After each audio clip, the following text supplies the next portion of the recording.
샬롬. 오늘도 참 복된 날입니다. 우리 주님의 은총이 여러분의 삶에 충만하기를 진심으로 축복합니다. 오늘 우리에게 주시는 하나님의 말씀은 마가복음 11장 12절로 14절, 20절로 24절의 말씀입니다. 이튿날 그들이 베다니에서 나왔을 때에 예수께서 시장한지라 멀리서 잎사귀 있는 한 무화과 나무를 보시고 혹 그 나무에 무엇이 있을까 하여 가셨더니 가서 보신즉 잎사귀 외에 아무것도 없더라. 이는 무화과 때가 아님이라. 예수께서 나무에게 말씀하여 이르시되 이제부터 영원토록 사람이 내게서 열매를 따먹지 못하리라 하시니 제자들이 이를 듣더라. 그들이 아침에 지나갈 때에 무화과 나무가 뿌리째 마른 것을 보고 베드로가 생각이 나서 여짜오되 랍비여 보소서 저주하신 무화과 나무가 말랐나이다. 예수께서 그들에게 대답하여 이르시되 하나님을 믿으라. 내가 진실로 너에게 이르노니 누구든지 이 산더러 들리어 바다에 던져지리라 하며 그 말하는 것이 이루어질 줄 믿고 마음에 의심하지 아니하면 그대로 되리라. 그러므로 내가 너에게 말하노니 무엇이든지 기도하고 구하는 것은 받은 줄로 믿으라. 그리하면 너희에게 그대로 되리라. 아멘. 요즘은 시도 때도 없이 과일을 먹을 수 있지만 역시 과일은 제철 과일이 가장 먹을만한 것 같습니다. 건강의 기본 또한 우리 땅에서 나는 제철 음식을 먹는 것이다 라고 말하기도 하지 않습니까? 철이 든다라고 하는 표현이 담고 있는 의미이기도 합니다. 우리 신앙의 연륜만큼이나 철이 드는 신앙을 가질 수 있기를 소망합니다. 말씀에 대한 깨달음이 깊어지고 온전히 순종하는 믿음이 그것입니다. 그런데 싹이 노랗다라고 하는 말이 있습니다. 잘 될 가능성이나 희망이 애초부터 보이지 않는다는 뜻입니다. 기대할 것이 아무것도 없다는 것이지요. 오늘 본문에 나오는 열매 없는 무화과 나무가 그렇습니다. 본문에 등장하는 하나의 표현 때문에 오늘 본문은 난해 구절이라고 말하기도 합니다. 13절의 말씀에 보면 예수님께서 길을 가다가 잎이 무성한 나무를 보고 열매를 구했습니다.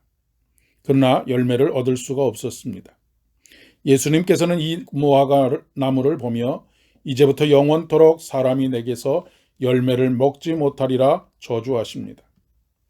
그런데 이상한 것은 아직 열매가 맺힐 때가 아니었다라고 기록하고 있다는 것입니다. 열매가 없는 것이 당연한데 저주를 퍼부었다고 반기독교 무신론자였던 버틀란트 러셀이라고 하는 철학자는 예수님을 아주 성질이 나쁜 과격분자라고 그렇게 평을 했습니다. 그러나 이것은 이스라엘의 기후와 식생을 모르는 상황에서 나온 오해입니다. 예수님께서 지금 예루살렘으로 올라가시는 시기는 고난주간 어간입니다. 정상적인 무화과 나무는 6월절이 되어갈 무렵 타크시라고 하는 초기 상태의 열매를 매달고 있어야 합니다.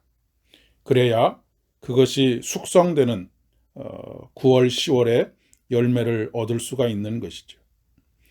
그런데 이 열매는 완전히 숙성될 때에 비해서는 단맛을 내지 못하지만 늘 먹을 것이 부족했던 서민들은 너무 허기가 졌을 때 이 타크시라고 하는 초기의 열매를 통해서 허기를 면할 정도는 됐다고 합니다.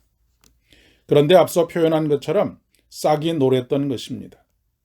앞으로 기대할 것이 없었던 것이죠. 그대로 두어봐야 열매 맺기를 기대할 수 없었던 것입니다. 무화과 나무는 예루살렘 성전을 상징합니다.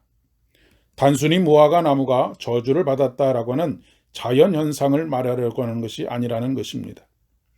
이 산들어 들리어 바다에 던지리라 할 때 이 산도 예루살렘 성전에 있는 산을 말합니다.